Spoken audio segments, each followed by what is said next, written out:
programa Dimensões. Apresentação Rosana Beni.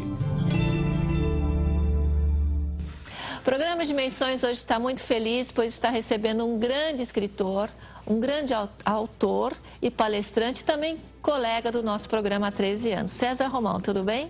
Tudo bem, Rosana.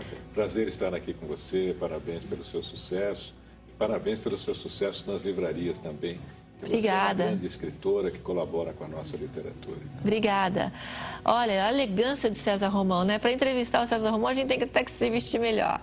César, você é uma das pessoas mais queridas na literatura de autoajuda, que traz para a gente um mundo melhor. Eu trouxe, inclusive, aqui a Semente de Deus. Não sei se a câmera está pegando aqui a Semente de Deus. E eu queria falar um pouco deste procedimento, desse contato. O que esse livro nos traz? Este foi meu primeiro livro. Essa é a edição comemorativa de 20 anos da Semente de Deus. Este livro abriu a minha carreira literária para 33 países hoje, inclusive países como a Rússia, onde empresários e executivos adotam as ideias dos meus livros e praticam. Na Rússia só tem 2 brasileiros lá, Paulo Coelho e César Romão. Ah, é? Poxa, olha isso. 2 bandeiras brasileiras na Rússia somente. Eu tenho 7 livros na Rússia. A Itália também. Hoje são 9 livros na Itália. E a Semente de Deus, ela trata de um tema, embora o livro tenha 20 anos, né? Mas ele trata de um tema que hoje ele está em alta, que é o tema de liderança servidora. O que é isso? É a espiritualidade no trabalho. Quer dizer, como é que as empresas podem se espiritualizar? Como é que elas podem se humanizar? Como é que o lucro combina com humanização? Então, há 20 anos atrás, esse livro já ganhava o mercado brasileiro. Hoje faz sucesso no mundo, eu tenho 13 livros publicados hoje. Romão, eu estou vendo aqui, quando você fez esse livro, você estava em que momento da sua vida? Rosana, é interessante, né? Porque os meus editores, tanto no Brasil como fora, eles falam assim: Romão, escreve o Semente de Deus 2, né? Porque a gente repetiria o sucesso. Mas eu não consegui ainda. Eu acho que esse livro, ele veio num momento de muita busca minha. Então foi num momento, eu sou muito fascinado pela história de Jesus, sempre fui. Há 30 anos eu leio, eu estudo. E nesse momento eu estava numa busca muito frenética por algumas informações sobre Jesus e me veio essa inspiração deste livro. É um livro romanceado e talvez esteja aí uma das características, né, do sucesso dele. É uma história que muita gente acredita que, embora seja uma história de ficção, o livro tem essa capacidade, né? Muita gente acredita que o livro é real, inclusive muitas pessoas me escrevem que foram visitar os locais narrados no livro. Ah, é? Romão, você acha que o ser humano está tendendo a melhorar? Nós estamos no inferno humano? Ou você acha que já estava profeticamente dito que é uma fase da separação do joio do trigo? Olha, um grande drama que eu vejo hoje é que as pessoas não têm mais religião. As pessoas têm necessidade. Então as pessoas, antes de pensarem religiosamente, elas pensam nas suas necessidades. Então se esse caminho pode servir às minhas necessidades, eu vou seguir este caminho. Se esse caminho pode resolver os meus problemas, eu vou seguir nestes caminhos. E com isso, Rosana, as pessoas vão perdendo a sua identidade religiosa. O que é a identidade religiosa? É a sua fé naquilo que te movimenta, naquilo que é correto. Certa vez Jesus estava em Jerusalém e levaram até ele um homem cego. E ele pegou um pouco de terra, cuspiu na terra e colocou nos olhos deste homem. E disse ao homem: vá até o tanque de Siloé e lave os olhos. E o homem foi até o tanque de Siloé e lavou os olhos e começou a enxergar. Esse foi um dos milagres de Jesus. Muita gente acredita, depois desse milagre, que era a água do tanque de Siloé que curou a visão daquele cego. E as pessoas invadiam o tanque depois e começavam a banhar as suas partes doentias, acreditando que aquela água é que tinha feito a cura. Às vezes as pessoas têm a cura nas mãos, né? E também não reconhecem. Jesus poderia ter curado este homem apenas com a invocação de uma palavra: cura-te. Apenas com o seu pensamento, apenas com o impulso da sua mão. Mas ele não o fez. Ele fez com que este homem tivesse um pequeno ritual da sua fé. Ele fez com que esse homem andasse até o tanque, colocasse a água, tirasse o barro. É isto que está faltando às pessoas. As pessoas seguirem o ritual da sua fé. Quer dizer, a força crística, a força de Deus está aí. Ela não precisa da nossa intervenção, ela está aí. Nós é que precisamos caminhar em direção a ela. Você acredita numa vida missionária? Ou seja, que nós viemos com propósito. Dentro desse propósito, nós temos também um compromisso social, cada um no seu papel, você como escritor, pai de família, marido, e também, além disso, você tem uma missão que você se comprometeu? Eu, pessoalmente, sim, porque eu acho muito triste nós passarmos por aqui e deixarmos o mundo pior do que encontramos e não deixarmos o mundo melhor do que encontramos. Eu acho que essa é a minha teoria de existência. Quer dizer, de alguma maneira, eu preciso fazer esse mundo um pouquinho melhor com o meu trabalho, com as minhas atividades, e é possível. O que acontece é que as pessoas estão tão egocêntricas hoje, né? Todos estão tão centrados no seu próprio eu, na sua própria vida, nas suas próprias conquistas, que às vezes as pessoas nem veem o que está acontecendo ao redor dela. Hoje, a grande evolução das mídias sociais é uma demonstração disso, né? Então, as pessoas hoje estão tão conectadas em todas as mídias sociais e, de repente, ela não sabe o que está acontecendo com o filho dela na escola.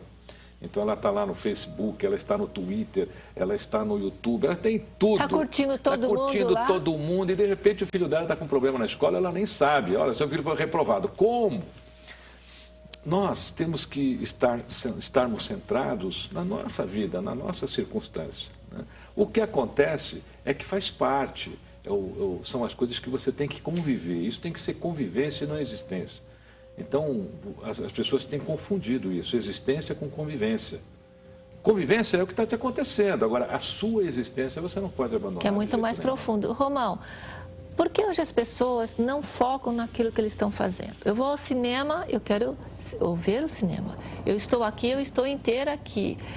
E eu sinto que as pessoas estão de corpo presente, mas não de coração, alma, mente presente. Elas não aproveitam aquele momento que eles estão, que pode ser único. Você tem observado isso? Tenho, isso é uma síndrome, eu vivo isso quase todo dia. É a síndrome do não estar aqui. Por exemplo, eu estou fazendo uma palestra, as pessoas já não prestam mais atenção na palestra, elas querem fotografar. Então, recentemente, cheguei aqui da Bahia, fiz uma turnê de palestras por lá. Então, 400 pessoas em cada grupo, são 400 celulares, o tempo todo batendo fotografia. Aí eu deixo um pouquinho e aí eu volto e comento com as pessoas. Olha, gente, é o seguinte, provavelmente você nem vai mais olhar essa fotografia, você nem vai olhar mais esse filme, tá certo? Mas eu estou aqui agora, eu não estou no seu filme, eu não estou na sua fotografia.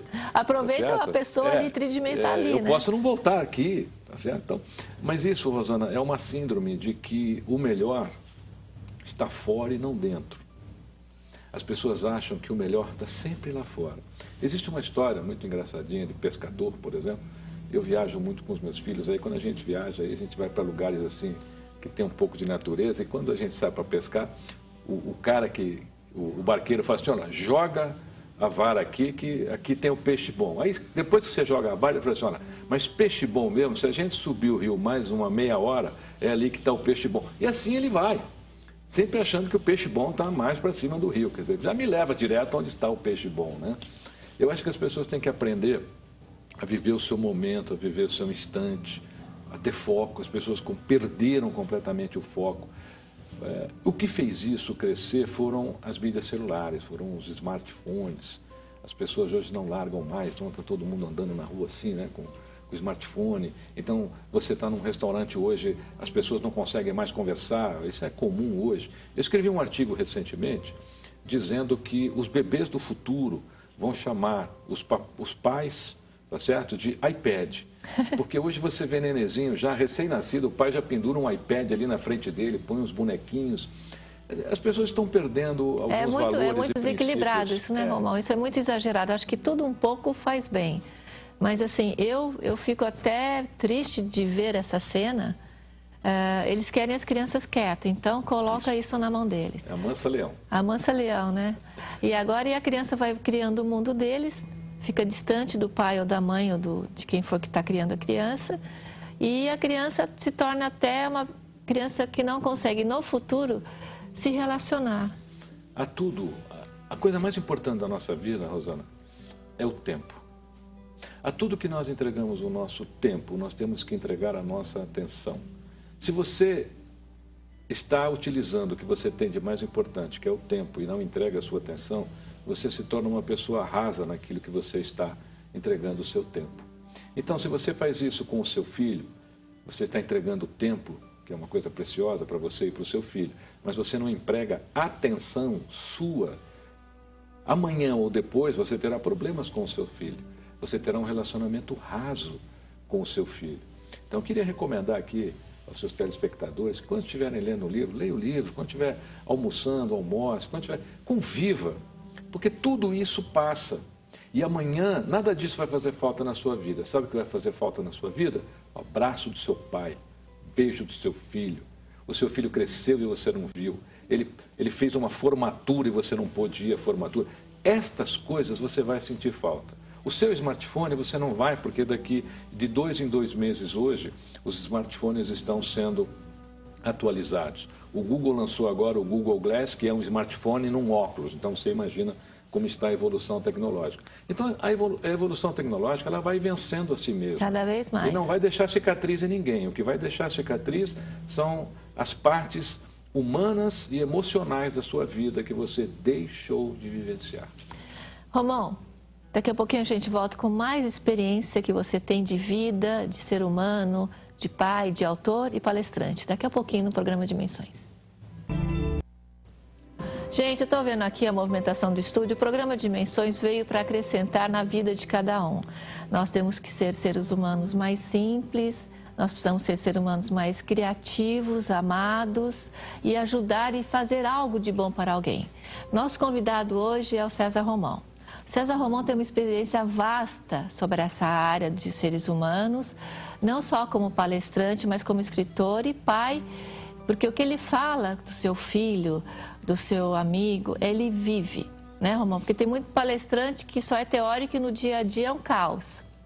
Olha, eu tenho uma teoria que chama-se a conduta nutritiva familiar. Tem 12 itens.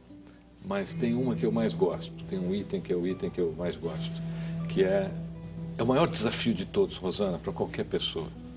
E o tema é: ande à sombra de suas palavras. Esse é um desafio terrível, é o meu maior desafio também. Então, é importante as pessoas observarem o que elas falam e o que elas vivem. Não tem problema se você errar na tua vida, de repente você escorregou no que você falou, mas corrija. Não adianta você chegar em casa para o seu filho e dizer assim: filho, não minta, é feio. Aí o telefone toca, atende: olha, é fulano, diga que eu não estou. Então, aí ele não respeita, né? Andar à sombra das palavras é uma recomendação que eu deixo aqui, Rosana, porque andar à sombra das palavras é um desafio que pode melhorar muito a vida das pessoas. Primeiro que você vai parar de fazer coisas que você não tem condição de fazer. E aí você vai fazer coisas que você tem condição de fazer. E vai parar de falar bobagem. Tem muita coisa que você vai tirar da sua vida quando você começar a viver à sombra das suas palavras. Você acha que falta coragem nas pessoas de reconhecer os erros? Coragem não é ausência de medo, é seguir em frente apesar do medo. Acontece que as pessoas estão tão certas da sua certeza, tá certo? Que elas não aceitam hoje opiniões. É muito difícil hoje as pessoas aceitarem uma opinião, aceitarem uma sugestão. Está cada vez mais difícil isso, porque as pessoas acreditam que aquela verdade dela é a verdade do mundo e que a verdade é imutável. Isso está crescendo, não só na vida pessoal, inclusive dentro das empresas também acontece muito isso. Enfrentar a verdade, mas qual verdade, né? A sua. Esse é o grande desafio. Eu quero ilustrar isso até aqui para você. Jesus estava escrevendo na areia, levaram até ele uma mulher que tinha sido pega em flagrante adultério. E disseram a ele: Jesus, esta mulher foi... Ele estaria indo contra as leis de Moisés. Era mais uma armadilha para Vê a atitude incriminá-lo. dele. Aham. Ele levanta e diz: quem aqui não tiver um pecado, que atire a primeira pedra. E aquela pequena multidão partiu e deixou a mulher diante dele. Ele olha para a mulher e diz: não vejo ninguém aqui para te condenar, eu também não te condeno. Vai, não peque mais. Neste momento, Jesus não falou ao coração daquelas pessoas, não falou à mente e não falou à razão daquelas pessoas. Ele falou ao único lugar onde você pode realmente fazer mudanças na sua vida e na vida das pessoas, que é justamente a resposta à sua pergunta. Ele falou a consciência daquelas pessoas. Porque só quando conseguimos tocar a consciência das pessoas é que nós conseguimos fazer uma grande revolução dentro desta pessoa. Então, as pessoas hoje estão difíceis de aceitarem a sua verdade porque não estão em paz com a sua consciência. Eu até digo que tem gente com consciência tão pesada que não pode entrar nem em elevador, porque o elevador cai, excesso de peso. Consciência e fé, a gente consegue trazer para o ser humano, a gente tenta despertar, mas você acha que a gente consegue instalar uma consciência de valores ou uma fé na sua experiência? Não existe outra ajuda que não seja auto. Por isso, autoajuda. A única coisa que a gente pode fazer, na minha opinião, é despertar, é tentar tocar a consciência, como Jesus fez tantas vezes durante a sua passagem. Fora isso, não há condição de você instalar uma consciência numa pessoa, porque aquilo é dela, é uma característica dela. E eis aí o desafio, tá certo? O caminho da luz e o caminho da escuridão. Viva com a sua consciência, se você a tiver. Vá pelo caminho da luz. Se você não a tiver, você vai ficar no caminho da escuridão. E o pior é que as pessoas continuam errando e acham que estão acertando. E depois leva um tombo, não sabe por quê, né? E aí, a vida não vai para frente, dá uma confusão total. Aí fala, meu Deus, onde foi que eu errei? Não é verdade? Por que que eu estou passando por isso, não é, Romão? Essa frase é boa, onde foi que eu errei? Só que tem uma coisa, presta atenção, meu Deus, onde foi que eu errei? Mas ela não vai na consciência dela para discutir onde é que foi que ela errou, né? Ela quer que Deus mostre. Quer dizer, esse jogo, né, que as pessoas fazem com elas mesmas é que as afasta de um caminho mais nobre. Eu costumo até dizer muito nas minhas palestras que 100% das coisas que te acontecem na vida são culpa sua. Nós somos culpados, porque você vivenciou aquilo, você trouxe aqueles momentos, você atraiu aquelas pessoas de alguma maneira. Ou seja, é ação e reação. Ação e reação, quer dizer, nós temos que avaliar mais a nossa conduta, nós temos que avaliar mais o impacto das nossas atitudes. Por exemplo, Rosana, se matarem muito tubarão na costa americana, vai sobrar ostra. Se sobrar ostra, por exemplo, vou montar a cadeia aqui para você. Se matarem muito tubarão, vai sobrar arraia. Se sobrar arraia, vai faltar ostra, porque as ostras se alimentam de arraia. Então você vai comer uma ostra, vai custar muito caro. Quer dizer, a arraia alimenta da ostra. Exatamente. O tubarão come a arraia come a ostra. Tudo é uma cadeia. A nossa vida não é diferente disso. Então nós precisamos aprender também a medir o impacto das nossas atitudes no nosso espaço. Qual é o impacto da sua atitude quando você olha para um filho e diz assim, seu burro? Você tem ideia do que você fez com aquela criança naquele momento? Qual é a ideia, qual é o impacto da sua atitude quando você diz para uma pessoa assim, um dia eu te amei, mas agora eu não amo mais? Quer dizer, as pessoas não têm noção do que isso causa no espaço de vida delas. Então, uma sugestão que eu deixo aqui também, comece a medir o impacto das suas atitudes no seu espaço de vida. Romão, sobre o perdão e a gratidão. Olha, o perdão para mim não é uma questão de inteligência, não é uma questão de espiritualidade ou religiosidade. É uma questão de inteligência. Por quê? Porque não perdoar, tá certo? É uma química que gera um veneno que só age em você. Você pode dizer à pessoa assim, eu não te perdoo. E daí? Não vai acontecer nada para ela. É você que está ingerindo aquela química. É um veneno que só faz efeito em quem emite. Então, perdoe, não por uma questão de religiosidade, nem por uma questão de espiritualidade, por uma questão de saúde e inteligência. Se você não consegue perdoar por religiosidade. A pessoa que não perdoa, Rosana, alimentar estas coisas faz um mal nós temos enzimas, né? Porque todas as nossas emoções são transformadas em enzimas, todas elas sem exceção. E essas enzimas se alojam no nosso cérebro. E essas enzimas ficam mandando mensagens. Por exemplo, você não perdoou uma pessoa que um dia fez alguma coisa para você e ela usava a gravata borboleta.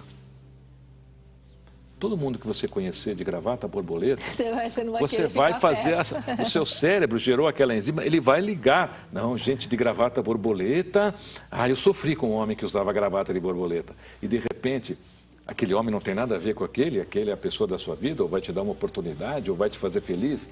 Então, olha que perigo a gente criar padrões e depois ficarmos escravos, né, desses padrões. E eles se tornam repetitivos. Porque você generalizou. Ô Romão, você tem um livro muito bacana que chama Só o Amor Não Basta. Aí no livro, nós vamos falar do livro outro dia, vamos trazer o livro aqui. Claro. Mas dá um toque para quem agora está apaixonado, casando, convivendo, ou numa crise conjugal. Por que só o amor não basta? Olha, é uma coisa muito interessante. Toda vez que acabavam as minhas palestras, até hoje, ainda quando termina, as pessoas não vêm falar comigo sobre liderança, gestão, motivação, espiritualidade. Elas vêm conversar comigo sobre relacionamento. Aí falam, Romão, eu era casado e agora eu me separei, mas eu amo a minha mulher me ama. Eu comecei a perceber que as pessoas, mesmo se amando, estão separando. E aí comecei a montar uma pesquisa, a pesquisa terminou e a conclusão foi exatamente o título do livro. Só o amor não basta. Por quê? O amor inicia, o amor é o alicerce, mas depois as pessoas precisam desenvolver competências para amar. E o livro fala justamente sobre essas competências. Quais as competências que você precisa desenvolver a partir do momento que você começa a amar? Fala uma só, para a gente deixar curioso o telespectador para um próximo programa. Fala uma competência. Principal delas. A parte do homem. Eu sou uma apresentadora. Então, eu quero saber parte do homem. Porque homens e mulheres são diferentes. Inclusive geneticamente. E totalmente diferentes. As diferenças todas estão lá no livro. Os homens, o primeiro ponto, eles precisam entender essas diferenças nas mulheres e as mulheres nos homens. Por exemplo, a mulher, o homem não sabe disso, por incrível que pareça. A mulher se ofende com pequenas coisas. E o homem não entende como é que pequenas coisas se tornaram uma ofensa tão grande. É porque ela funciona assim. O homem chega lá, deixa a toalha na cama, molhada. E a mulher diz assim, meu amor, não faça mais isso. Ela tira a toalha. Ele faz isso 3 vezes. Na 4ª, é ofensa. Porque a mulher não se conforma que ele está deixando pela 4ª vez e fica ofendida e briga. Esse funcionamento dos dois, o homem e da mulher, o livro é bem claro quanto a isso. E explica como é que funciona. Porque quando você compreende como funciona, fica mais fácil você se relacionar sem tanta confusão. Romão, eu queria que você desse um recado para o nosso telespectador sobre como viver neste mundo hoje, em termos de comportamento humano. Existem algumas coisas que você nunca deve arriscar na sua vida. Porque se você arriscar alguma delas e perder, você não vai ter chance de arriscar mais nada. São elas. Nunca arrisque a sua família, a sua ética, a sua fé e os seus sonhos.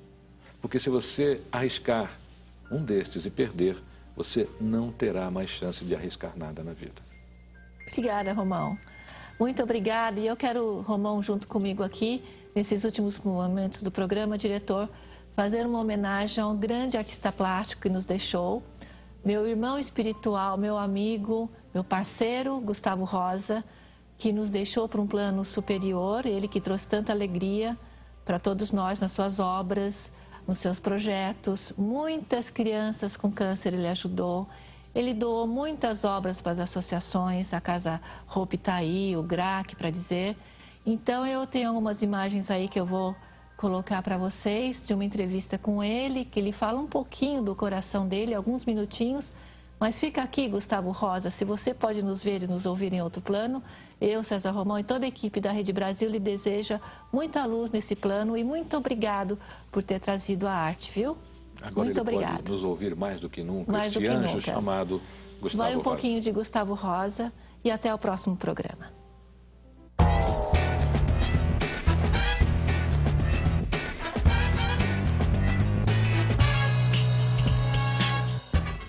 Eu sou Gustavo Rosa, artista plástico. Desde que me conheço por gente, nunca fiz outra coisa. Sou autodidata. Comecei a pintar muito cedo e ganhei um prêmio com 18 anos, um prêmio de viagem ao exterior e não mais parei até hoje. Eu acredito em memória genética. É a única explicação, porque eu vim de uma família, meu pai era advogado, minha mãe é uma dona de casa normal. O meu pai não era um grande colecionador, tinha alguns quadros, mas eu nunca fui um homem ligado às artes. E eu nasci desenhando mesmo. Meu primeiro contato, meu contato com o mundo foi um lápis, onde eu esboçava ali as minhas vontades, as minhas coisas. Eu me lembro, quando criança, eu queria um sorvete, eu desenhava um sorvete, eu não pedia um sorvete, eu desenhava e mostrava o papel. Eu me lembro, já mais velho um pouco, eu estava no Pais Leme, ali eu às vezes matava a aula e ia para museus, para galerias que tinham ali pela Rua Augusta.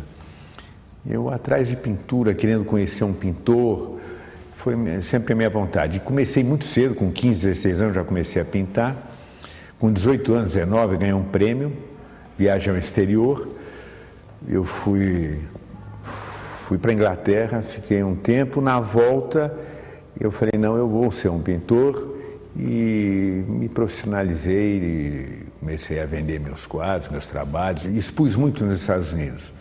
Miami, Nova York, Boston, Massachusetts, Califórnia. Eu acho que eu expus mais fora do que aqui. Mas nunca cheguei a morar. Eu ficava um pouco tempo, máximo um mês. Eu gosto do Brasil, eu gosto do meu país. 77, 78, eu fiz uma exposição em Nova York, a convite de um galerista lá.